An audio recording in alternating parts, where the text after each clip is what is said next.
Hello my dear friends, कैसे हो आप सब।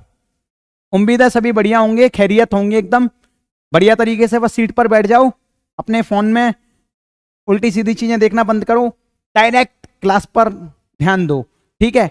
और सारी चीजों पे ध्यान नहीं देना, क्योंकि मैं यहाँ पे पढ़ाने आ गया हूँ। मस्त तरीके से सब कुछ एक्सप्लेन करूंगा, धीरे धीरे सब। इलेक्ट्रोस्टैटिक की सेकंड क्लास है, बढ़िया तरीके से एकदम जमा के सब एक्शन में समझते हैं। एक बात बताओ मेरे को, मैंने पिछली क्लास में क्या पढ़ाया था? चार्ज के बारे में पढ़ाया था, positive charge, negative charge, charge कहाँ से आया, ठीक है। कूलम्स लॉ के बारे में बताया।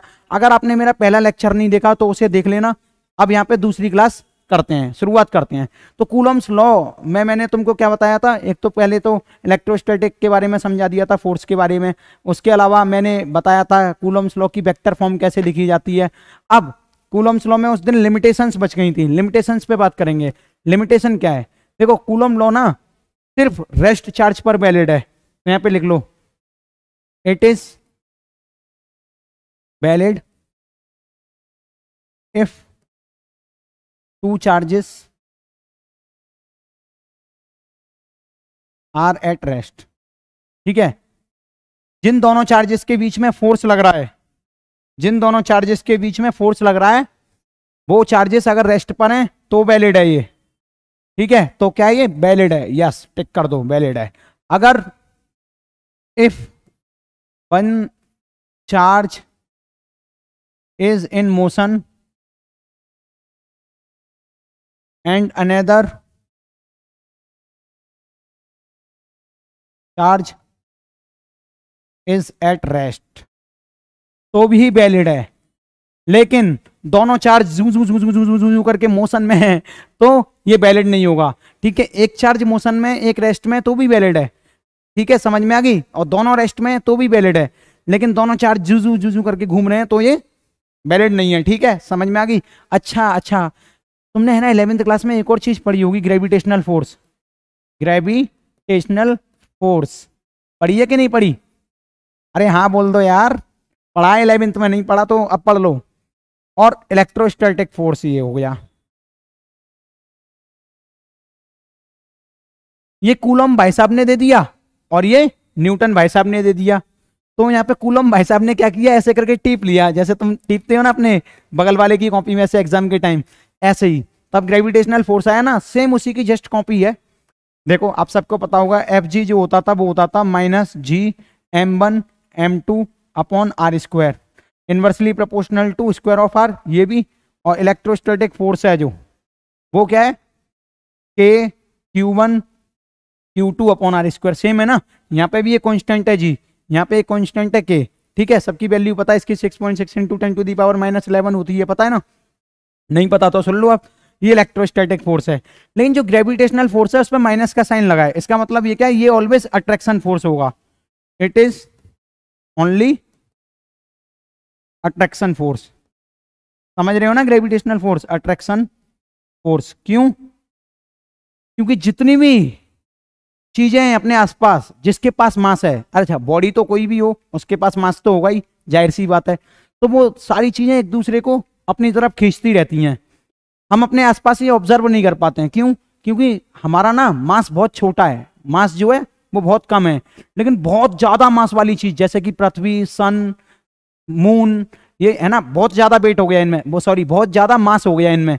तो जिसकी वजह से क्या होता है, ये एक दूसरे को अट्रैक्ट करती हैं। जितना ज्यादा मास होगा ग्रेविटेशनल फोर्स उतना ही होगा, ठीक है। बहुत कम मास होगा तो काम ज्यादा करती नहीं है। समझ में आया? ये वाली फोर्स तो लगती सब में, लेकिन और ये अट्रैक्शन भी होती है। ये फोर्स क्या होती है इसमें? अट्रैक्शन, रिपल्सन सब होता है, ठीक है। बताइए तुम लोगों को अट्रैक्शन और रिपल्सन। अरे बोलो यार मेरे दोस्तों, मेरे प्यारे भाइयों, समझ में आ रहा है कि नहीं आ रहा? आ रहा होगा। मेरी छोटी छोटी दीदियों समझ में आ रहा है? लिमिटेशन पढ़ ली आप लोगों ने? अच्छा, अगर मैं पूछूं तुम लोगों से, एक क्वेश्चन देता हूं मैं तुम लोगों को, यही देता हूं। कहाँ देते हैं एक क्वेश्चन? ऐसा करते हैं, यहां देते हैं, ठीक है। क्वेश्चन ये है कि अगर हमारे पास 2 इलेक्ट्रॉन है, 2 इलेक्ट्रॉन्स, ठीक है, find the Fg and F E and it's ratio, ऐसे लिख लो।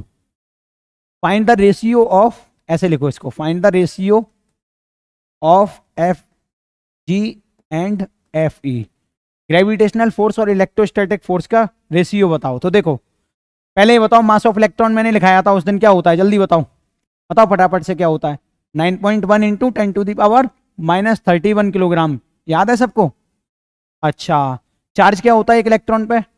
Q इक्वल टू क्या हो गया, -1.6 इंटू 10⁻⁻19। ये सब चीजें तुम्हें पता ही है।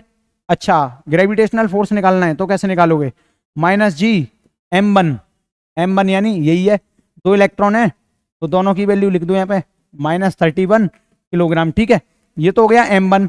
m2 भी यही है, तो m1 m2 दोनों बराबर है तो इसका स्क्वायर हो जाएगा ना, मल्टीप्लाई हो रहा है तो। अच्छा, उसके बाद r स्क्वायर, इन दोनों के बीच में दूरी कितनी है, दूरी तो भाई दोनों के बीच में बराबर है। ठीक है, जैसे कि ये एक इलेक्ट्रॉन है, ये एक इलेक्ट्रॉन है। ठीक है, जितनी दूरी इन दोनों के बीच में अभी है उतनी दूरी तब है जब इनके बीच में तुम्हें, यहाँ पे पहले ग्रेविटेशनल फोर्स निकाल रहे हो तुम, अब यहाँ पे तुम्हें क्या निकालना है, इलेक्ट्रोस्टैटिक फोर्स। तो दूरी तो बराबर है, तो दूरी तो कुछ भी ले लो तुम, आर ले लो। ठीक है, आर स्क्वायर, ये तो तुमने निकाल लिया ग्रेविटेशनल फोर्स। अब इलेक्ट्रोस्टैटिक फोर्स कैसे निकालोगे, के Q1 की वैल्यू क्या है, 1.6 इंटू 10⁻⁻19 इंटू 1.6 इंटू 10⁻⁻19, तो उसका भी स्क्वायर कर दो, के Q² अपॉन R स्क्वायर। ठीक है, अच्छा बढ़िया बात यह है कि ये रिपल्सन फोर्स है। ठीक है, क्योंकि दोनों के ऊपर नेगेटिव चार्ज है, नेगेटिव चार्ज होने की वजह से दोनों एक दूसरे को रिपल कर रहे होंगे ऐसे ट्र ट्र। ठीक है तो यहाँ पे क्या करूंगा मैं, अब इन दोनों का मुझे रेशियो निकालना है, तो कैसे निकालूंगा, Fg अपॉन Fe, ऐसे कर लो। अब इसको देखो, जी की वैल्यू क्या होती है, लगभग 6.6 इंटू 10⁻⁻11 9.1 इंटू 10⁻⁻31 का स्क्वायर अपॉन, ठीक है, के की वैल्यू 9 इंटू 10⁻9 होती है, 1.6 इंटू 10⁻⁻19 होती है। इसे अगर तुम सॉल्व करोगे तो जो रेशियो आएगा वो आएगा Fg upon Fe equal to 1/10⁻42। ठीक है, अगर मैं आपसे कहूं कि ऐसा करो, इलेक्ट्रोस्टैटिक फोर्स का और ग्रेविटेशनल फोर्स का रेशियो निकालो, उल्टा कर दो मतलब इसको, तो क्या हो जाएगा 10⁻42। तो देख रहे हो तुम लोग, इलेक्ट्रोस्टैटिक फोर्स और ग्रेविटेशनल फोर्स, हम यहाँ पे कह सकते हैं जो इलेक्ट्रोस्टैटिक फोर्स है ना वो 10⁻42 गुना ज्यादा है, यानी 10⁻42 मल्टीप्लीकेशन ऑफ टाइम है किसके, ग्रेविटेशनल फोर्स के। समझ में आ गया? वो रेशियो देख लो कितना भयानक होता है इलेक्ट्रोस्टैटिक फोर्स ग्रेविटेशनल फोर्स से। समझ में आ गई बात? ऐसे सॉल्व करनी है। अब यहाँ पे देखते हैं मजे से, लिमिटेशन वगैरह सब हो गई, इसका मैंने क्वेश्चन करा दिया उधर। ठीक है, देख लेना दोबारा से, पीपीटी में दे दूंगा मैं। अब उसके बाद देखो ऐसे क्वेश्चन भी बन जाते हैं इधर, a charge q is divided in 2 part such that 2 part kept some separation.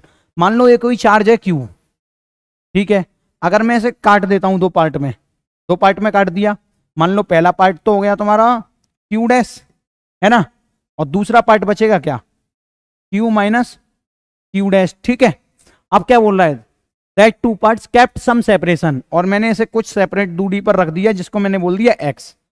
ठीक है, द Fe मतलब electrostatic force between them is maximum, find charge on each part. जब इनके बीच में इलेक्ट्रोस्टैटिक फोर्स मैक्सिमम हो जाए तो बताइए उन दोनों चार्ज की वैल्यू क्या होगी। तो वो दोनों चार्ज की वैल्यू क्या होगी, देखो इलेक्ट्रोस्टैटिक का फॉर्मूला तुम सबको पता है, क्या होता है, के क्यू की वैल्यू क्या है, पहला क्यू डैश, दूसरा Q minus q dash, upon दूरी कितनी है, एक्स स्क्वायर। अच्छा, ये वैल्यू मैक्सिमम कब होगी बताओ जल्दी। देखो इसमें वेरी क्या हो रहा है, ये क्यू डैश है ना, इसको भी मैक्सिमम करना है, और ये क्यू माइनस क्यू डैश है, इसको भी मैक्सिमम करना है। मतलब जो मैंने चार्ज तोड़ा हुआ है बीच में से ऐसे करके पुर, ठीक है, उन दोनों चार्ज की मैक्सिमम वैल्यू निकालनी है, तो इसको डिफरेंशिएशन करना पड़ेगा फोर्स को। तो उसके लिए क्या करेंगे, differentiate with respect to maxima minima. जब भी निकालोगे तो डिफरेंशिएट करना होता है, उसके रेस्पेक्ट में जो चीज वेरी कर रही है यानी बदल रही है। तो यहाँ पे बदलेगा कौन, क्यू डैश, क्योंकि चार्ज की वैल्यू तो है, अपने मन से कुछ भी ले सकते हैं, लेकिन लेनी ऐसी है जब फोर्स मैक्सिमम आ जाए। तो मैक्सिमम कब आएगा, जब डिफरेंशिएट करेंगे इसको, differentiate with respect to q dash. ठीक है, अब देखो डिफरेंशिएशन इंटीग्रेशन तुम लोगों को ढंग से, ये मैंने क्लास शूट कर रखी है, लेक्चर ले रखे हैं इसके, तो प्लीज इन सारी क्लासेस को लेकर आए, जब ये कॉन्सेप्ट ढंग से समझेंगे। अगर आपको डिफरेंशिएशन इंटीग्रेशन नहीं आते तो ये बहुत ही खतरनाक हो जाएगा। ठीक है, ये ज्यादा कॉन्सेप्चुअल सवाल जेईई मेंस और आईआईटी वगैरह में भी पूछ लिए जाते हैं। ठीक है, और इतना खतरनाक नहीं है कि बोर्ड वाले भड़बड़ा जाएं। ठीक है, कर सकते हो DFE/DQ। तो देखो ये तो कांस्टेंट टर्म है, एक्स स्क्वायर का कोई मतलब ही नहीं बनता, कांस्टेंट है, वेरिएबल है ही नहीं है। यहाँ पे वेरिएबल क्या है ये, इसमें प्रोडक्ट रूल लगेगा। ठीक है, या फिर डायरेक्ट भी सॉल्व कर सकते हो। तो पहले तो मैं इसका डिफरेंशिएशन कर दे रहा हूँ क्यू डैश का, तो ये तो 1 हो जाएगा, बचेगा क्या Q minus q dash plus.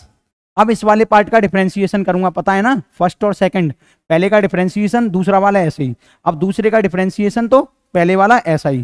ठीक है, तो दूसरे का डिफरेंशिएशन करूंगा तो ये आ जाएगा -1 इंटू बचेगा क्या यहाँ पे क्यू डैश।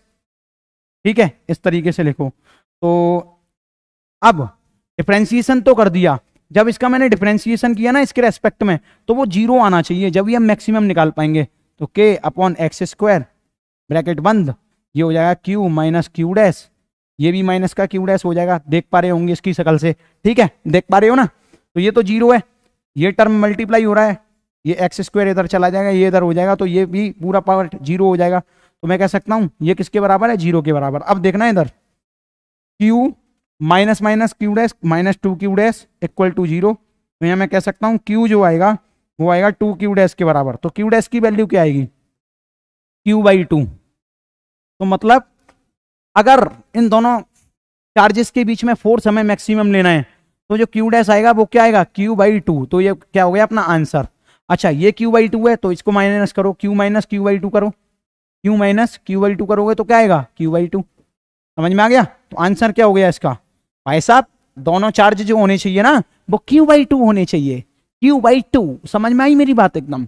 अच्छा आगे देखो, प्रिंसिपल ऑफ सुपरपोजिशन, ये वो वाला प्रिंसिपल नहीं है जो तुम्हारे स्कूलों में होता है। प्रिंसिपल ऑफ सुपरपोजिशन से क्वेश्चंस बनते हैं और बोर्ड में भी अच्छे क्वेश्चंस आते हैं। ठीक है, सुनो, इसका मतलब ये हो गया, देखो तुम लोगों ने ये तो पढ़ाई है ना अभी कूलम्स लॉ में, एक चार्ज दूसरे चार्ज पर फोर्स लगा रहा है, अटैक, ये ऐसे जाएगा। अगर मान लो ये पॉजिटिव चार्ज है, ये भी पॉजिटिव चार्ज है, तो ऐसे जाएगा, ऐसे जाएगा, पता है ना तुम लोगों को। इसी तरीके से ये वाला एक चार्ज पॉजिटिव, दूसरा चार्ज मान लो इसको ऐसे करते हैं, ये तो तुम्हें समझ में आ गया ना। अब यहाँ पे मान लो बहुत सारे चार्ज रखे हैं, Q1 Q2 Q3, इस तरीके से 3 चार्ज रखे हैं, और ये बेचारा छोटा सा नन्ना मुन्ना बच्चा, कौन सा नन्ना मुन्ना बच्चा, Q इधर रखा हुआ है। अब ये तीनों इस पर फोर्स लगाएंगे ऐसे। ठीक है, क्योंकि देखो इसकी वजह से भी फोर्स लगेगा। फोर्स कैसा होता है, सेंटर लाइन, मतलब ऐसे सीधे ऐसे लगेगा फोर्स। अरे कलर बदलो, अपने पास तो ऑप्शन है ना कलर बदलने का, इस तरीके से। ठीक है, इसकी वजह से कैसे लगेगा, ऐसे लगेगा। अच्छा, इसकी वजह से पहले तो लाइन मिला लो, इसको ऐसे लाइन मिला ली, लाइन मिलाने के बाद इस पर ऐसे लगेगा। तो मेरी बात समझे, इस चार्ज पर इन तीनों की वजह से फोर्स लग रहा है। समझ में आ गई बात। ये बेचारी छोटी सी चार्ज, इसकी वजह से इस पर भी फोर्स, इसकी वजह से इस पर भी फोर्स। लेकिन देखो अगर ये दोनों नहीं होते तो भी इन दोनों के बीच में बराबर फोर्स लगता। ठीक है, अगर देखो इन दोनों में बराबर नफरत रहती, क्योंकि रिपल्सन फोर्स है तो नफरत बोल देते हैं, इन दोनों में बराबर नफरत रहती अगर ये दोनों चार्ज नहीं होते। अब ये दोनों आगे तो ये भी धक्का दे रहे हैं, इससे नफरत कर रहे हैं, ये भी नफरत कर रहे हैं, ऐसा करते हैं -Q लेते हैं, क्योंकि हमें नफरत से कुछ भी समझ नहीं आता, हमें समझ में आता है मोहब्बत से। अब -Q, ये Q। ठीक है, मान लो कोई लड़की है, ये कोई लड़का है, ये दोनों एक दूसरे से मोहब्बत कर रहे हैं Q1 Q से, तो इन दोनों में प्यार उतना ही है, बरकरार है। ठीक है, लेकिन जैसे ही Q2 आ जाता है तो इसका इन्फ्लुएंस होता है, लेकिन इनकी मोहब्बत में कोई भी चोट नहीं पहुंचती, इनकी मोहब्बत उतनी ही रहती है। लेकिन जैसे ही Q2 आ जाता है तो इस पर थोड़ा बहुत तो फर्क पड़ता है ना, क्योंकि Q2 भी अपना फोर्स लगाएगा। लेकिन ये बेचारा क्या है ना, ये बेवफा का काम करेगा, यहाँ पे Q2 से भी मोहब्बत करेगा, Q3 से भी करेगा। ठीक है, अब वो डिपेंड करता है कि Q2 की वैल्यू क्या है। मान लो Q1 की वैल्यू बहुत ज्यादा है तो बहुत ज्यादा मोहब्बत करेगा। ठीक है, और ये -Q, Q2 की वैल्यू मान लो Q1 से कम है तो थोड़ी कम मोहब्बत करेगा। कुल मिला के मान लो कि इनके पास इसे पैसे से ज्यादा प्यार है, और इसे इस लड़की को उसी लड़के से दोस्ती करनी है जिसके पास ज्यादा पैसा है, बढ़िया तरीके से। तो Q1 के पास ज्यादा पैसा है तो ज्यादा मोहब्बत, Q2 के पास कम पैसा है तो कम मोहब्बत, लेकिन एक दूसरे के वजह से किसी की मोहब्बत में इन्फ्लुएंस नहीं हो रहा। समझ गए बात? तो इसकी वजह से मान लो R1 distance, R2 distance, R3 distance, force इसको मैं बोल सकता हूँ 1, इसको मैं बोल सकता हूँ Q2 की वजह से F2, इसको मैं बोल सकता हूँ F3। समझ में आई बात? तो अब इस पर जो नेट फोर्स होगा इन तीनों की वजह से वो कहीं ना कहीं यहाँ बीच में होगा नेट फोर्स। अरे भाई साहब ये कह रहा है कि तू इधर आ, अभी ये माइनस ले लिया है लेकिन मैं समझा रहा था प्लस क्यू लेके, ठीक है, मैं समझा रहा था प्लस क्यू लेके, वो तो मैंने एग्जांपल दिया था ना। आप देखो ये रिपल कर रहे हैं ना एक दूसरे को, समझा तो मैं प्लस क्यू लेके रहा था।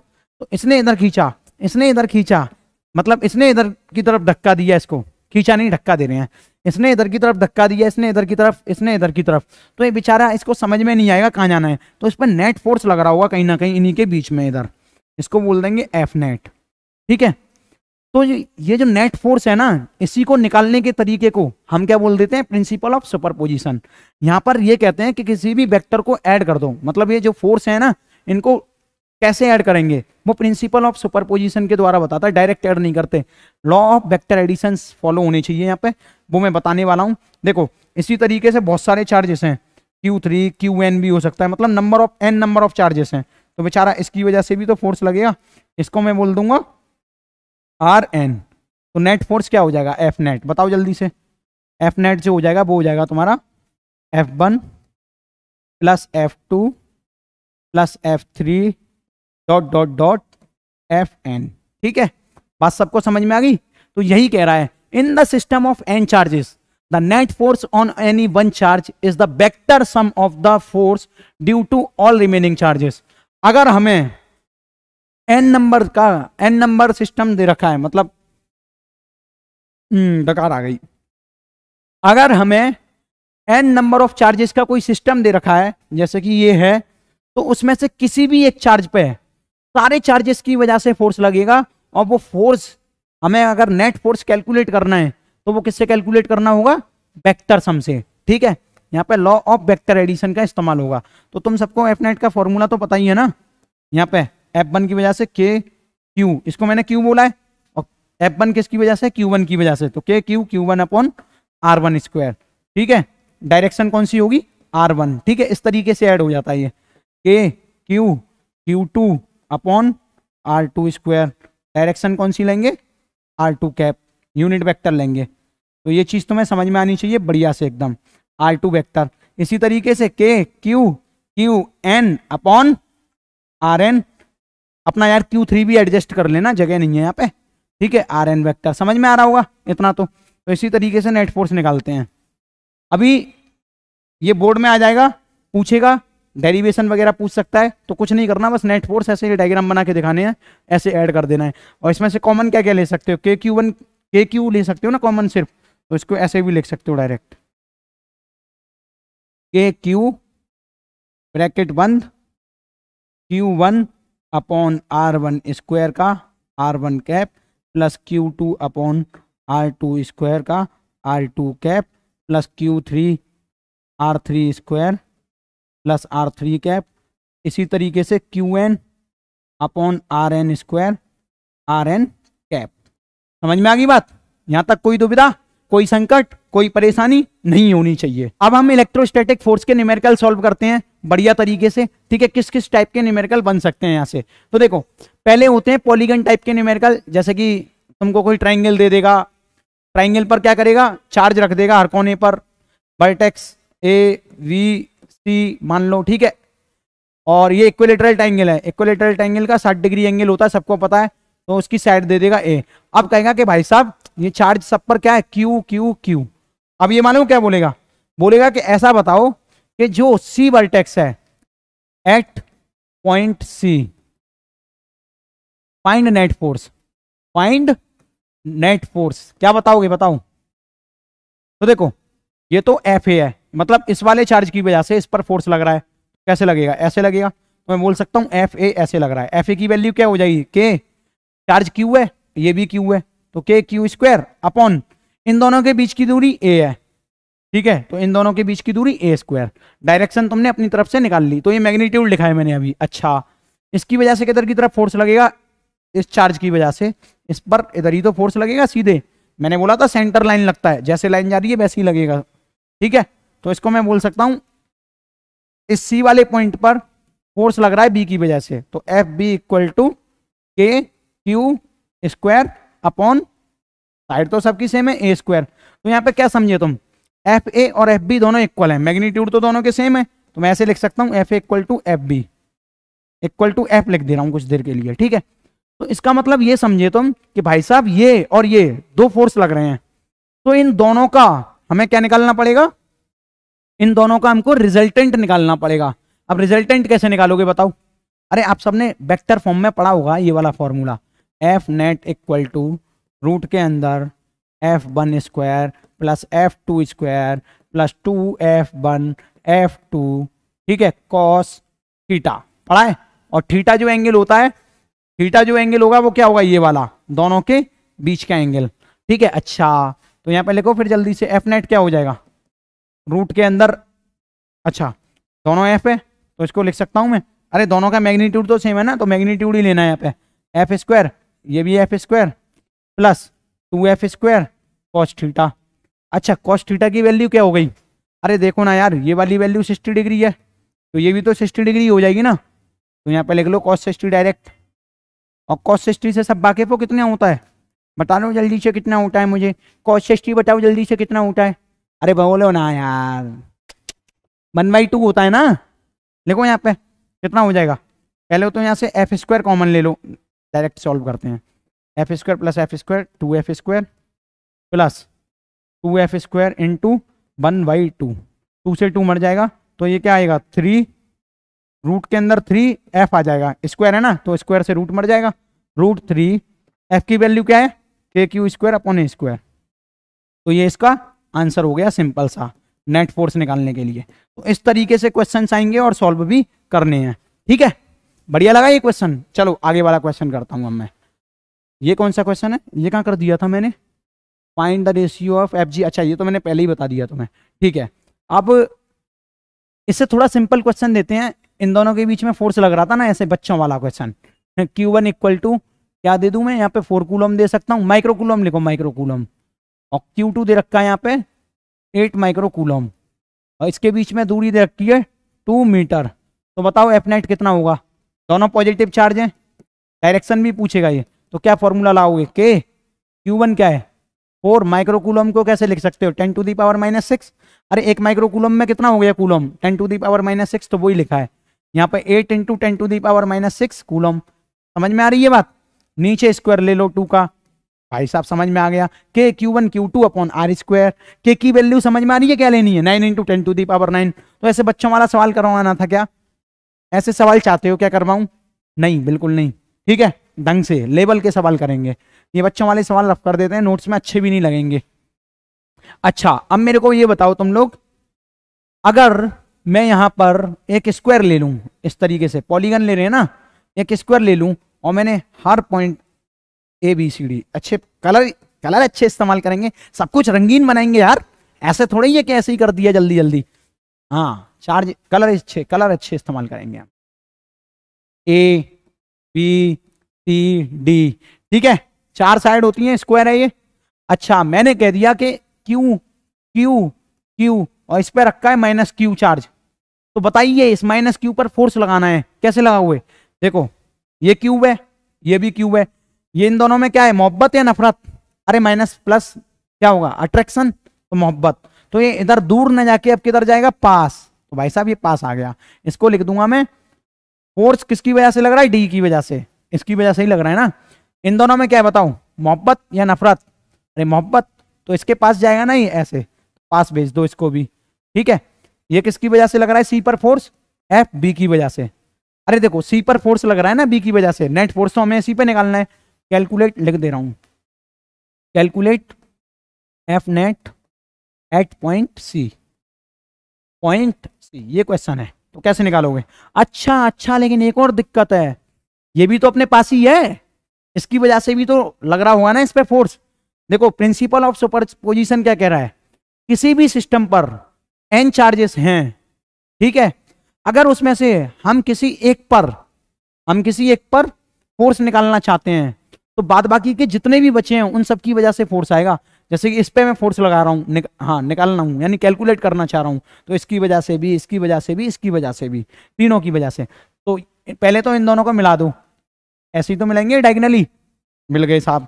तो इसकी वजह से इस पर फोर्स कैसे लगेगा, सेंटर लाइन, मतलब ये इससे कहेगा चल चल इधर की तरफ आ, अट्रैक्ट करेगा ना, ये माइनस क्यू है तो इसने इसको इधर की तरफ अट्रैक्ट कर लिया, ठीक है, कर लिया ना अट्रैक्ट।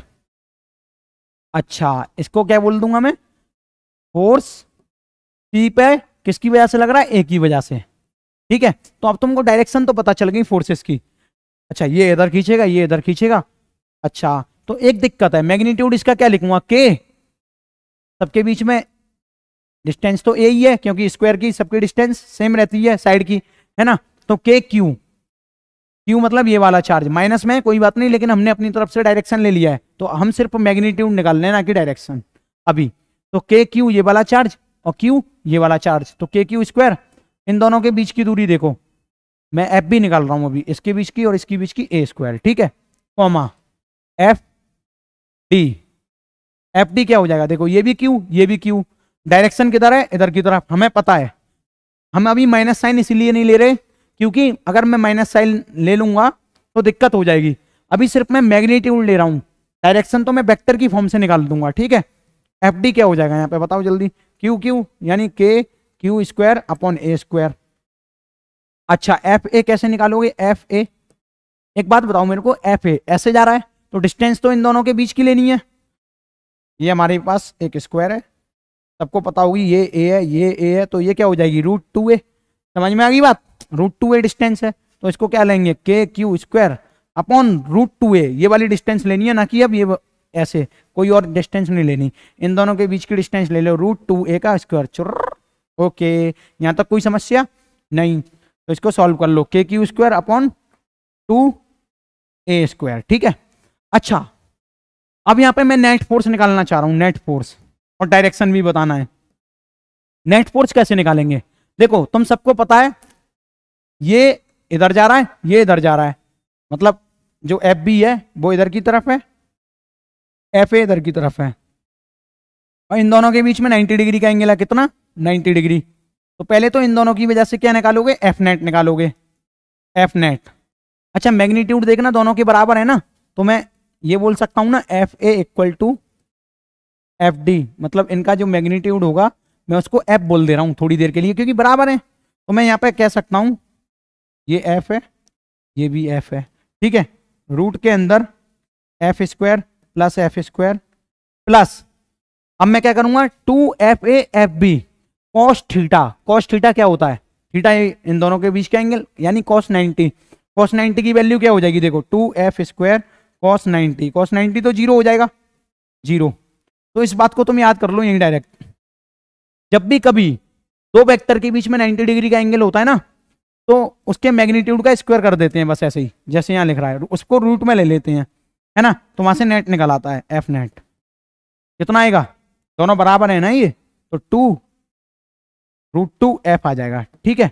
अच्छा एक और चीज देखना, ये √2f डायरेक्शन देखो इसकी, अच्छा ये दोनों बराबर, इन दोनों के बीच में 90 डिग्री का एंगल, तो यहां से 45 डिग्री एंगल पर ही तो इसका डायरेक्शन होगा, नेट डायरेक्शन। तो मैं कह सकता हूं इसका जो डायरेक्शन होगा देखो ऐसे होगा, ये एफ, ये एफ, तो ये F net, F net diagonal पर ही आ जाएगा।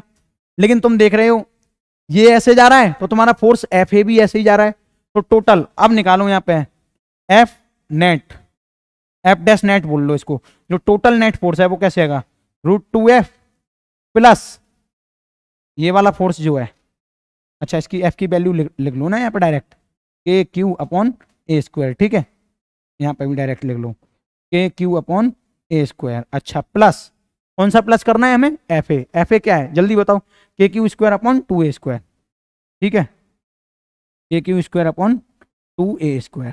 तो ये आ गया तुम्हारा आंसर इसका। अब कोई कहीं डायरेक्शन लिखो तो डायरेक्शन क्या लिखोगे, 45 degree angle degree from side DC, from side DC, और यहां पे कह सकते हो या फिर ऐसे कह सकते हो वर्टेक्स सी पर 45 डिग्री का एंगल बनाएगा, है ना, ऐसे लिख सकते हो एंगल, या फिर डायरेक्शन दिखा भी सकते हो तुम कॉपी में, कुछ भी कर लो, कैसे भी कर लो, बस शो करना आना चाहिए। और इसको किस तरीके से लिख सकते हो, देखो ये देखो, ईस्ट वेस्ट नॉर्थ साउथ, यही होता है ना, ईस्ट वेस्ट, अरे क्या कर दिया, ये गलती से कर दी, ये देखो ईस्ट वेस्ट नॉर्थ साउथ, तो हम ऐसे भी डायरेक्शन दिखा सकते हैं, मतलब ये कह सकते हैं नॉर्थ वेस्ट, ठीक है, कह सकते हो ना, समझ में आ गया, तो ऐसे करके डायरेक्शन भी दिखा सकते हो इसकी। अच्छा, और किस किस टाइप के क्वेश्चन आ सकते हैं, थोड़े सिमेट्री के बेस पे भी क्वेश्चन आते हैं, सिमेट्री, स्पेलिंग गलत हो गई कोई बात नहीं, स्पेलिंग थोड़ी पढ़ा रहे हैं, सिमेट्री। अब देखो होगा क्या, जैसे कि ये कोई ट्राइंगल है, इस पे चार्ज क्या रखे हैं, क्यू क्यू क्यू, 3 चार्ज रखे हैं। अब किसी ने पूछ लिया कि भाई साहब इसके सेंट्रॉइड पर एक 1 कूलम का चार्ज रखा है, कौन सा, 1 कूलम का, तो बताइए नेट फोर्स क्या हुआ। तो देखो इस क्वेश्चन को सॉल्व करने के लिए क्या होगा, एफ नेट बताओ एट सेंट्रॉइड,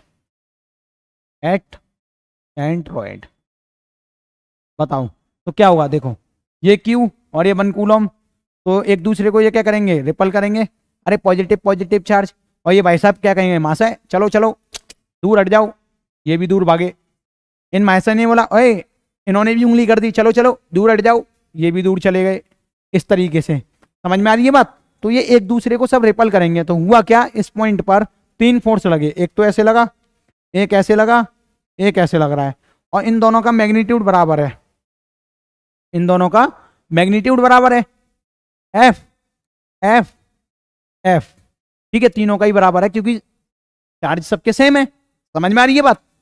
इसकी वजह से जो रिजल्टेंट फोर्स आएगा वो ऊपर की तरफ आएगा, किधर, ऊपर की तरफ, ऊपर वाला नीचे वाले को कैंसिल कर देगा, तो ये बेचारा इक्विलिब्रियम में ही रहेगा, कहीं नहीं जाएगा, तो यहाँ पे मैं कह सकता हूँ एफ नेट जो होगा वो क्या होगा, 0 होगा। इसी तरीके से देखना होता है। अब मैं आपसे कह दूं चलो एक स्क्वायर ले लो, चलो एक स्क्वायर ले लो, स्क्वायर पे मैंने ये रख दिया, ये रख दिया, ये रख दिया, ये रख दिया, एक माइनस क्यू ले रहा हूं, यहाँ वाला भी माइनस क्यू ले रहा हूं, अच्छा यहाँ वाला प्लस क्यू ले लिया, यहाँ वाला प्लस क्यू ले लिया। अब मैंने आपसे बोला कि इसके सेंटर पर, ओके आई बंद हो जा, इसके सेंटर पर एक चार्ज रखो, उस पर नेट फोर्स बताओ, 1 कूलम का एक चार्ज ले लिया मैंने यहाँ। अब मैं पूछूं इसके सेंटर पर नेट चार्ज बताओ क्या होगा, net force, F net at its centre, बताओ जल्दी क्या होगा, एफ नेट कैलकुलेट करना है, तो देखो कैसे निकालोगे, माइनस क्यू और ये 1 कूलम, ये कहेगा मोहब्बत क्योंकि ये पॉजिटिव ये नेगेटिव, ये कहेगा आ जाओ आ जाओ आ जाओ, तो इसके पास सीधे चले जाओ ऐसे, ठीक है, लाइन पे जाना है, मैं लाइन पे नहीं गया, कोई बात नहीं, समझ जाना, ये माइनस क्यू ये 1 कूलम, ये कहेगा अरे भाई साहब तुम मेरे पास भी तो आओ ना, तो ये कहेगा यहाँ भी आ जाओ चलो। इसका मतलब वो कहते हैं ना, ये बहुत ही किस्मत वाला है, इसे यहाँ पे दोनों प्यार कर रहे हैं, लेकिन इसे 2 लोग नफरत करने वाले भी मिल गए, क्यों, इससे कहेगा चल चल इधर भाग। अब बात हर जगह नहीं बन सकती ना, कई जगह ट्राई करोगे तो एक ही जगह बात बनेगी। इसने इसको किया, अपना मतलब दिल की बात जो भी कहनी थी कह दी, इसने कही चल चल भाग, तेरे जैसे बहुत आते हैं मेरे पास, लेकिन ये वाला क्यों कह रहा था, अच्छा वहां से कुटाई खा के अब मेरी तरफ आ रहा है, चल यहाँ से भी भाग, तो बेचारा ये इन दोनों के वजह से ना तो घर का रहेगा ना घाट का रहेगा, है ना। अब चक्कर ये है, अब यहाँ पे इसकी इधर ये वाली प्रॉब्लम हो गई, इसे ये भी बुला रही है, इससे ये भी बुला रही है, क्योंकि नेगेटिव चार्ज है ये पॉजिटिव है, तो दोनों मोहब्बत करना चाह रहे हैं, तो बेचारा दोनों में से किसी से भी ढंग से नहीं कर पाएगा, तो जितना फोर्स इधर लग रहा है उतना ही फोर्स इधर लग रहा है, ऐसे एफ एफ एफ एफ। तो सीन क्या हुआ, ऐसे ऐसे ऐसे ऐसे, तो ये वाला ऐसे काट देगा, ये वाला ऐसे काट देगा, तो टोटल एफ नेट कितना हुआ, 0 हुआ। तो ये सिमेट्री के ऊपर भी कुछ क्वेश्चंस आते हैं, ठीक है, उसमें नेट फोर्स 0 होता है ना, निकालने की जरूरत ही नहीं है, डायरेक्शन से ही पता चल जाता है। आगे देखो आगे क्या सीन है, एक और तरीके के क्वेश्चन देखते हैं, कैसे कैसे क्वेश्चंस बन सकते हैं। देखो इक्विलिब्रियम पोजीशन पर बेस्ड क्वेश्चंस भी आते हैं। पोजीशन देखो क्वेश्चन किस तरीके से पूछा जाएगा, बोलेगा कि भाई साहब हमारे पास कोई 2 चार्ज हैं, जैसे कि मान लो एक हो गया +4 क्यू कूलम, इसमें भी 2 केस होते हैं, केस 1 पहला केस करा रहा हूं अभी मैं, है ना। एक प्लस 4q कूलम्ब है, एक सिर्फ q कूलम्ब है। अच्छा, किसी ने ये पूछ लिया तुमसे कि एक हमारे पास तीसरा चार्ज हो रहा है, तीसरा चार्ज जिसकी वैल्यू क्या है, q है। अब ये बताओ हमें कि इस चार्ज को हम कहां पर रखें कि इस पे नेट फोर्स जीरो हो जाए। अरे यार, इक्विलिब्रियम का मतलब क्या है, नेट फोर्स जीरो होना। यानी ये कोई चार्ज है, इस पर एक फोर्स इधर लग रहा है, एक फोर्स इधर लग रहा है, तो दोनों फोर्स बराबर लगेंगे तभी तो वो इक्विलिब्रियम पोजीशन पर होगा, यानी हिलेगा डुलेगा नहीं। अरे यार ऐसे समझो, तुम समझ गए होंगे। जैसे कि ये बोतल का ढक्कन है, मैं इधर से और इधर से बराबर खींच रहा हूं, तो ये बीच में रुका हुआ है, नेट फोर्स इस पे जीरो हो गया, लेकिन फोर्स तो लग रहे हैं ना, एक ये हाथ लगा रहा है, एक ये हाथ लगा रहा है, दोनों फोर्स बराबर, तो वो जीरो। तो इस चार्ज को हम कौन सी जगह रखेंगे, देखो इस वाली लाइन पे, इस वाली लाइन पे हम कहीं भी चार्ज रख सकते हैं। देखो अगर मैं यहां रखूंगा इस चार्ज को तो क्या होगा, ये इसको भगाएगा दूर, ये क्या है, नफरत करेगा ना, ये भी प्लस में ये भी प्लस में, तो नफरत करेगा, तो इससे कहेगा चल चल इधर की तरफ भग, ठीक है, ये एक्शन में भग जाएगा। तो यहाँ पे तो रख नहीं सकते, तो यहाँ पे तो इक्विलिब्रियम पोजीशन है नहीं, इधर भी रखेंगे नहीं, ये भगा देगा। लेकिन सेंटर में कहीं ना कहीं ऐसी जगह होगी इसे इक्विलिब्रियम पोजीशन फील हो जाएगी। पूछो कैसे, इन दोनों के बीच में तुम्हें गैप दे रखा होगा आर, है ना। अब तुमसे बोला है कि इक्विलिब्रियम पोजीशन फाइंड करो जहां पर इस पे नेट फोर्स जीरो हो जाएगा, वो इक्विलिब्रियम पोजीशन है। तो तुम इसको मानो यहां रख के देखो कहीं। अब देखो इसकी वजह से ये कहेगा कि चल चल, इसको पहला पॉइंट मान लो, इसको दूसरा मान लो, तो दूसरे चार्ज की वजह से किधर फोर्स लगेगा, इधर की तरफ। ये क्यू है ना, ये भी प्लस रिपल्सन, तो इसको बोल देता हूं मैं F2। इसकी वजह से किधर लगेगा फोर्स, ये F1 इधर की तरफ, ठीक है। तो कहीं ना कहीं नेट फोर्स जीरो हो जाएगा, ये इधर की तरफ है, ये इधर की तरफ है। क्यों, क्योंकि ये तो 4q है, 4q ज्यादा फोर्स लगाएगा, तो ये दूर रखो थोड़ा, और ये थोड़ा कम फोर्स लगाएगा, इसलिए इसके पास है। मान लो कि मैंने इसको x दूरी पर रखा, कितना, x दूरी, यही निकालना है। मैंने ये डिस्टेंस कितनी मान ली है, x, ठीक है। इस पॉइंट को मैं बोल दे रहा हूं P। अच्छा, let distance between 4q and q, जिस पर मतलब गिवन बोल रहा हूं, जो कि दे रखा है, q गिवन इज x मान रखिए मैंने इन दोनों की दूरी, और हमको यही कैलकुलेट करनी है, यही हमें पोजीशन बताएगी। तो कैसे कैलकुलेट करोगे, देखो एफ नेट क्या होता है इक्विलिब्रियम में, जीरो, अभी बताया। तो नेट फोर्स कैसे निकालेंगे, देखो इसकी वजह से F1 इधर, तो चलो ठीक है, F1 माइनस F2, ऐसे बोल सकता हूँ जीरो। अच्छा, ये माइनस में, वहां जीरो है, तो ये तो प्लस में ही हो जाएगा, यानी मैं कह सकता हूँ F1 इक्वल टू F2 होगा। चलो F1 निकालते हैं क्या होता है, F1 क्या है बताओ, के F1 यानी इसकी वजह से फोर्स, Q क्या है यहाँ पे 4Q, के Q1 Q2 होता है ना, Q2 क्या है Q, और इन दोनों के बीच की दूरी देखो क्या है, ये पूरी R है, और ये मैंने X अपनी तरफ से मान ली है, तो इसी को लिख दे रहा हूं मैं एक्स स्क्वायर। अच्छा, F1 और F2 दोनों बराबर होंगे, F2 यहाँ पे निकाल दे रहा हूं मैं, F2 जो भी निकालूंगा वो यहीं लिख दे रहा हूं डायरेक्ट, के, ठीक है, के Q ये वाला चार्ज, और जिस पर फोर्स निकालना है वो भी Q दे रखा है, Q अपॉन ये वाली दूरी कितनी है, ये वाली बताओ फटाफट से कितनी होगी ये दूरी, इसको मैं हरे पेन से लिख रहा हूं, देखो पूरी R है, ये X है, तो इसको मैं लिख सकता हूँ R माइनस एक्स, लिख सकता हूँ या नहीं, तो बस भाई करामात कर दिए मैंने, यहाँ पे एक्शन में लिख दो इसको, इसका स्क्वायर, तो Q से Q मर जाएगा, ये भी तो Q है ना, इस Q से ये Q मर जाएगा, K से K मर जाएगा। अब यहाँ पे बचा क्या, 4 बचा ना, सिर्फ 4 upon x square equal to 1 upon r minus x का होल स्क्वायर। गिवन क्या क्या है, देखो R भी दे रखा है, 4 तो कांस्टेंट है, निकालना क्या है x, तो देखो शॉर्ट ट्रिक देखो, मैं अगर इस पे दोनों तरफ रूट चढ़ा दूंगा तो स्क्वायर हट जाएगा ना, तो हमारी कैलकुलेशन बच जाएगी ढंग से। अगर मैं स्क्वायर खोलूंगा फिर सॉल्व करूंगा तो दिक्कत होगी, तो ऐसे क्वेश्चंस में रूट ले लिया करो। लिखो take root both side, take root both side, both side. जैसे ही तुमने यहाँ पे रूट लिया, यहाँ पे रूट लिया, दोनों तरफ कर लो, जो ऑपरेशन यहाँ लाऊंगा वो ऑपरेशन वहां लगा दिया, कोई दिक्कत क्या नहीं ना, तो 2 अपॉन एक्स हो जाएगा, ये क्या हो जाएगा 1 अपॉन आर माइनस एक्स, समझ में आई, क्रॉस मल्टीप्लीकेशन करो क्या हो जाएगा 2r minus 2x equal to x. तो मैं यहाँ पे कह सकता हूं जो x की वैल्यू आएगी वो कितनी आएगी 2x plus x 3x equal to 2r, ठीक है, x इक्वल टू क्या हो जाएगा 2r अपॉन 3। समझ में आ गई बात, नहीं आई, तो x कहां से आई, ये डिस्टेंस आई यहां से, तो from 4q distance of equilibrium position is, distance of equilibrium point बोल लो इसको, पॉइंट इज, इस पॉइंट की जो दूरी होगी वो क्या होगी x इक्वल टू 2r/3। अच्छा, किसी ने बोला कि नहीं भाई साहब हमें यहां से डिस्टेंस नहीं चाहिए, हमें डिस्टेंस यहां से चाहिए, तो क्या करोगे इसको r माइनस एक्स, यानी एक्स तो ये रही, आर तो मैं पता है, आर माइनस 2r/3 कर दोगे तो ऐसे ही तो लिख दोगे आर माइनस 2r/3, तो 3 में से 2 गए तो r/3 बचेगा, इसका जो आंसर आएगा वो क्या आएगा r/3। तो इस तरीके से निकालना होता है। तो ये पहला केस है।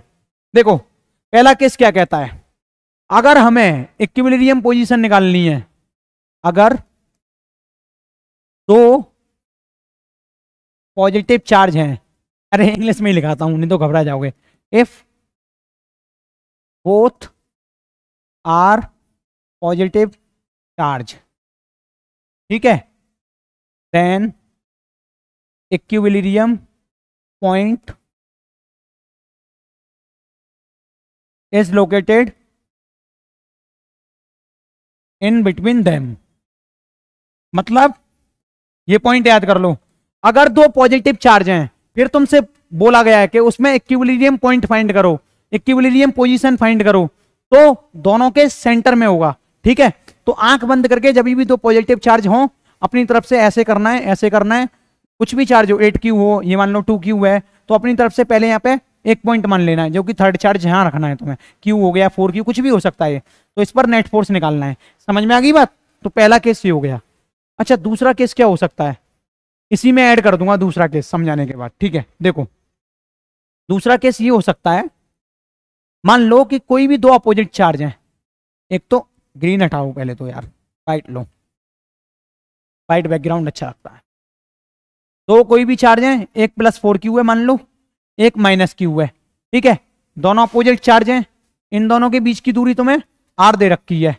अब तुमसे ये बोला है कि भाई साहब इसमें हमें ऐसा पॉइंट बताओ जहां पर कोई भी चार्ज रख दिया जाए तो वो इक्विलिब्रियम पोजीशन पे आ जाए। तो मान लो मेरे पास वो गिवन चार्ज क्या है, गिवन चार्ज है मेरे पास फिर से q है ना। तो एक बात बताना, इसको इक्विलिब्रियम पोजीशन में लाना है, ये q है, अगर मैंने इसको यहां रखा तो ये क्या करेगा, ये माइनस है, ये प्लस का है, ये प्लस का दे रखा है, ठीक है, दे रखा है, तो इन दोनों में क्या होगी, मोहब्बत, नेगेटिव और पॉजिटिव एक दूसरे से मोहब्बत करेंगे, तो ये तो चिपकने की कोशिश करेगा ना इससे।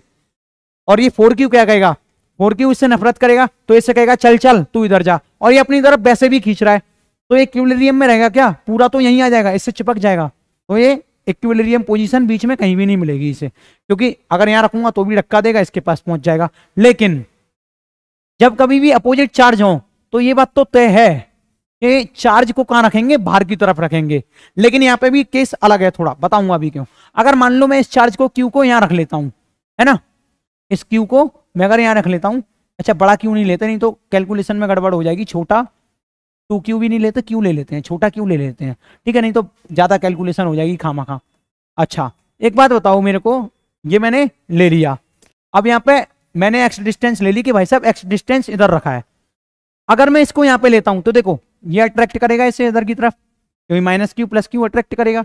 लेकिन ये क्या है, 4q है, 4q क्या होता है, बड़ा चार्ज है, बड़ा चार्ज इसको इधर की तरफ रिपल्सन भी तो करेगा। चलो इसने इसको रिपल कर दिया, मैंने इसको ये बोल दिया 1, इसको बोल दिया 2, तो मैं इसको बोल दे रहा हूँ यहाँ पे F1 लग रहा है, व्हाइट पेन से लिखते हैं अच्छा लगेगा, और यहाँ पे F2 लग रहा है, ठीक है। तो F नेट क्या हो जाएगा, F नेट हो जाएगा, मान लो F1 - F2 है, ठीक है, पता नहीं कौन बड़ा है इनमें से, हमें नहीं पता, हमें तो इक्विलिब्रियम पोजीशन निकालनी है, तो हमें तो पता है ये 0 हो जाएगा, तो F1 - F2। अब इसको मैं -F2 को इधर लाऊंगा तो F2 = F1। अच्छा F2 क्या है, इसकी वजह से, तो बताओ क्या हो जाएगा, K -q, मतलब q ले लो, पूछो क्यों, मैंने q इसीलिए ले लिया क्योंकि मैं साइन तो पहले, माइनस क्या बताता है, डायरेक्शन ही तो बता रहा है, नेगेटिव चार्ज किधर की तरफ फोर्स लाएगा, तो मैंने जब डायरेक्शन पहले से ही अज्यूम कर ली तो मैं क्यों साइन लूं, अब KQ, और ये क्या हो जाएगा 4q अपॉन इन दोनों के बीच की, अरे नहीं KQ इन दोनों के बीच में फोर्स निकाल रहा हूं ना मैं, तो 4q नहीं लूंगा यहाँ पे, q, और वो भी मैंने q मान रखा है, KQ × q अपॉन x², ठीक है, इक्वल टू F1 क्या होगा, F1 मतलब इसके बीच में और इसके बीच में फोर्स, देखो ये तो r हो गई डिस्टेंस, ये x हो गई, तो r + x हो जाएगी डिस्टेंस, तो और जो K 4q, एक तो चार्ज ये हो गया, एक ये वाला हो गया, ठीक है, अपॉन डिस्टेंस दोनों के बीच में r + x का होल स्क्वायर, कैसे K मरेगा, Q Q Q Q मर जाएगा, बचेगा क्या, देखो 1/x² इक्वल टू ये क्या बचेगा 4/r + x का होल स्क्वायर, ठीक है दोस्त। अब टेकिंग रूट बोथ साइड ऐसे लिख लो और रूट ले लो अपनी मर्जी से, क्या हो जाएगा 1/x = 2/r + x, cross multiplication r plus x equal to 2x। समझ में आई बात? अब ये इधर जाएगा तो माइनस हो जाएगा, तो आर इक्वल टू क्या आएगा, एक्स इक्वल टू आर आ जाएगा। तो एक्स की वैल्यू क्या है, क्या आई यहाँ पे आर। तो मैं कह सकता हूं जो ये वाली डिस्टेंस है ना वो भी क्या हो जाएगी, आर हो जाएगी, है ना। तो इस चार्ज से ये आर डिस्टेंस दूरी पर रखा है। समझ में आ गई बात, है ना। अगर मान लो तो ये पॉइंट तो सही है, एकदम पॉइंट सही है, आंसर भी आ गया। लेकिन अगर मैं इस पॉइंट को इधर रखता तो आंसर गलत हो जाता। बताता हूं कैसे, फिर मैं उसका रीजन दूंगा, है ना। देखो कैसे, अभी वाले क्वेश्चन में मैंने ये क्या लिया था 4q, ये क्या लिया था q। देखो यही है ना, माइनस का q है, माइनस का q। इसको मैं किधर रखूंगा, इधर रखता हूं q चार्ज को। इसको मैंने 1 माना था, इसको मैंने 2 माना था। अब इस पे फोर्स इसकी वजह से क्या लगेगा, इधर की तरफ, इसको मैं F1 बोल दे रहा हूं, उसकी वजह से इधर लगेगा F2। ठीक है, net force F1 minus F2 हो जाएगा। जीरो करना है तो F1 equal to F2 direct लिख सकता हूं मैं। समझ में आ रही है बात? F1 क्या है, इसकी वजह से, और ये मैंने डिस्टेंस x मान रखी थी वहां पे पहले, यहां भी x मान ले रहा हूं। इन दोनों के बीच में r दे ही रखी है क्वेश्चन में, तो होगा क्या, देखो F1 यानी इसकी वजह से हो जाएगा इस पर फोर्स और इस पर फोर्स। तो k q into 4q upon x square. Okay, F2 क्या है, इसकी वजह से, तो ये क्या हो जाएगा k q square upon r plus x का होल स्क्वायर। ठीक है, सॉल्व करो। q से q मर गया, k से k मर गया, दोनों q कटे, k भी कट गया, यहाँ पे 4 बचा, यहाँ पे एक्स स्क्वायर बचा, equal to 1 upon r plus x का होल स्क्वायर बचा। अच्छा, अब सॉल्व करना है आगे, तो क्या करूंगा, root, taking root both side, तो रूट ले लूंगा ऐसे 4 upon x square equal to 1 upon r plus x का होल स्क्वायर। ठीक है, इस पर भी रूट ले लो, तो ये क्या हो जाएगा 4 अपॉन 4 का तो 2 हो जाएगा ना, 2 upon x equal to 1 upon r plus x. अच्छा, मैंने पीछे भी 2 ले लिया है क्या, हाँ ले लिया है, सही है। ठीक है, अब इसको जब सॉल्व करूंगा तो cross multiplication 2r plus x equal to x. अच्छा, ये हो जाएगा 2r plus 2x equal to x. एक चीज देख पा रहे हो, अब मैं 2x को इधर ले जाता हूं तो ये क्या हो रहा है, x माइनस 2x, यानी 2r जो आएगा, x जो आएगा वो क्या आएगा, माइनस का, ये माइनस x हो जाएगा तो माइनस 2r आ जाएगा ना x की वैल्यू। क्या डिस्टेंस कभी नेगेटिव में हो सकती है क्या, तो x is not equal to minus 2r because here x is distance और पोजीशन। ठीक है, तो ये नेगेटिव में नहीं हो सकती। अब इसका मतलब ये हुआ, ये नेगेटिव में आ रहा है तो ये गलत हो गया। ठीक है, अब समझते हैं गलत क्यों हो गया। देखो ये है क्वेश्चन, ठीक है, ये इधर लिख दिया। अब मैं एक और बार बढ़िया तरीके से इधर बता रहा हूं तुम्हें ढंग से। 2 चार्ज हैं, ठीक है, दोनों के बीच में 4q और q। अगर मैं इसमें यहां पॉइंट लेता हूं इधर की तरफ, तो 4q क्या है, बड़ा है, तो देखो फोर्स का फॉर्मूला क्या है, F equal to k Q1 Q2 upon r square. यानी फोर्स किसके प्रोपोर्शनल है, डायरेक्टली प्रोपोर्शनल टू, पीले पेन से लिखते हैं, पीले पेन से थोड़ा अच्छे से लिखते हैं, रुक जाओ समझ में तो भी आएगा। फोर्स किसके प्रोपोर्शनल है, डायरेक्टली प्रोपोर्शनल टू Q, मतलब चार्ज बढ़ेगा तो फोर्स बढ़ेगा। ठीक है भाई साहब, तो इसकी वजह से इस पर रिपल्सन फोर्स बहुत होगा, एक तो बहुत ज्यादा रिपल्सन फोर्स, क्योंकि देखो फोर्स इनवर्सली प्रोपोर्शनल होता है किसके, एक्स स्क्वायर। इन दोनों के बीच में जो एक्स डिस्टेंस है वो बहुत छोटी है, ये तो तुम भी मान रहे हो छोटी है ना, ये यहाँ पास में रखा है इसके। लेकिन एक तो ये चार्ज की वैल्यू क्यू छोटी है इससे, और यहाँ पे ये दूर भी रखा है कितना, ये आर डिस्टेंस, और फिर ये x, r plus x distance ये दूर रखा है, तो इसकी वजह से ना फोर्स बहुत कम लगेगा और इसकी वजह से फोर्स बहुत ज्यादा लगेगा। तो यानी ये इसको अट्रैक्ट नहीं कर पाएगा इतना ज्यादा, लेकिन रिपल बहुत ज्यादा होगा। तो इधर इक्विलिब्रियम पोजीशन पॉसिबल नहीं है। अब इक्विलिब्रियम पोजीशन किधर होगी, इक्विलिब्रियम पोजीशन उधर मेंटेन होगी जहां पर छोटा चार्ज होगा, छोटे चार्ज के पास। तो ये मैंने क्यों लिया, तो यहां पर ही इसकी इक्विलिब्रियम पोजीशन मेंटेन हो पा रही है, क्योंकि छोटे चार्ज के पास क्या होगा, इसकी वजह से जो फोर्स लगेगा, मान लो अट्रैक्शन लग रहा है तो इधर हो गया F, है ना, और इसकी वजह से रिपल्सन लगेगा वो बहुत कम लगेगा, तो दोनों एक दूसरे को बैलेंस कर सकते हैं। यहाँ समझ में आया, तो दूसरा पॉइंट लिख लो यहाँ पे इस जगह, केस 1 में ये लिख लिया था, केस 2 में इफ बोथ, इफ 1, ऐसे नहीं लिखते, if 1 is positive and another is negative, negative charge, ठीक है, then equilibrium position is located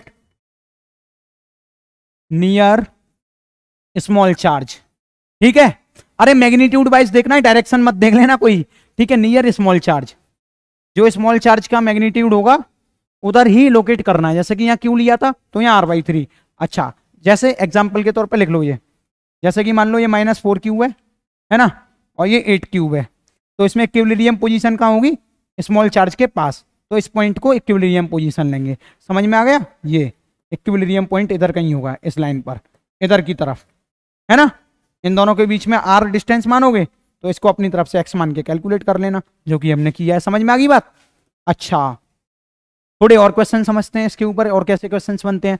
देखो, एक क्वेश्चन मैंने ऐसा भी देखा था, ये कोई मान लो धरती, जमीन, ठीक है, इस पे कोई चार्ज रखा हुआ है जिसका सिर्फ क्यू दे रखा है। क्या दे रखा है, जिसका क्यू चार्ज दे रखा है। अच्छा, ये एक चार्ज है जिस पर एम बी है, मतलब ये एक बॉडी है, इसको मैं बोलता हूं बॉडी 1, बॉडी 1, इसको बोलता हूं बॉडी 2।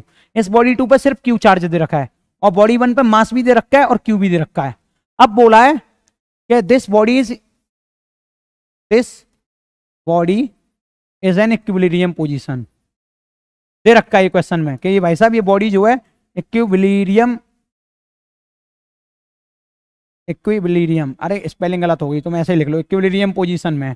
ठीक है, टाइम नहीं है मेरे पास स्पेलिंग सोचने का, आप लोगों को जल्दी जल्दी बहुत सारी चीजें पढ़ानी है। अब यहाँ पे देखो, ये देखो, इसके बीच में x डिस्टेंस है, वो तुम्हें कैलकुलेट करनी है। ठीक है, then calculate distance between two charges. कैसे कैलकुलेट करोगे बताओ, अरे बता दो, सब कुछ एक्शन में। क्या, जब ये इक्विलिब्रियम पोजीशन है तो कोई ना कोई दो फोर्सेस को बैलेंस कर रहे होंगे। सॉल्व करते हैं, देखो देखो सुनो, अगर नीचे, क्योंकि इस पे मास है, देख रहे हो, क्योंकि इस पे मास है, तो मास की वजह से, ग्रेविटी की वजह से भी तो फोर्स लग रहा होगा। तो यहां पे लिख रहा हूं force due to gravity, Fg लग रहा होगा नीचे। लेकिन ये जो चार्ज दे रखा है वो प्लस क्यू दे रखा है, और ये भी प्लस क्यू है, तो इस पर फोर्स ऊपर भी तो लग रहा होगा। किसकी वजह से, अरे इलेक्ट्रोस्टैटिक फोर्स, रिपल्सन फील करेगा ना ये। तो यहाँ क्या हो जाएगा, F इलेक्ट्रोस्टैटिक Fe। जब ये इक्विलिब्रियम पोजीशन पर होगा तो क्या होगा, F इलेक्ट्रोस्टैटिक और F ग्रेविटी दोनों बराबर हो जाएंगे। तो मैं F इलेक्ट्रोस्टैटिक क्या लिख सकता हूं, K Q इंटू क्यू, यानी K Q स्क्वायर अपॉन, इन दोनों के बीच की दूरी हमें पता नहीं, निकालनी है एक्स स्क्वायर। F G क्या है, ग्रेविटी की वजह से, वेट क्या है इसका M, और ग्रेविटी G होती है mg। तो एक्स स्क्वायर निकालना है, कैसे निकालोगे, इसको ऊपर पहुंचा दोगे, 1 यहाँ पे मान लो। ठीक है, वो तो सब जानते हो, 12th में आ गए हो। mg अपॉन क्या हो गया, K Q स्क्वायर, है ना, रूट हटा दो, सॉल्व कर लो ना। ये हो गया है mg upon K Q square. ठीक है, चलो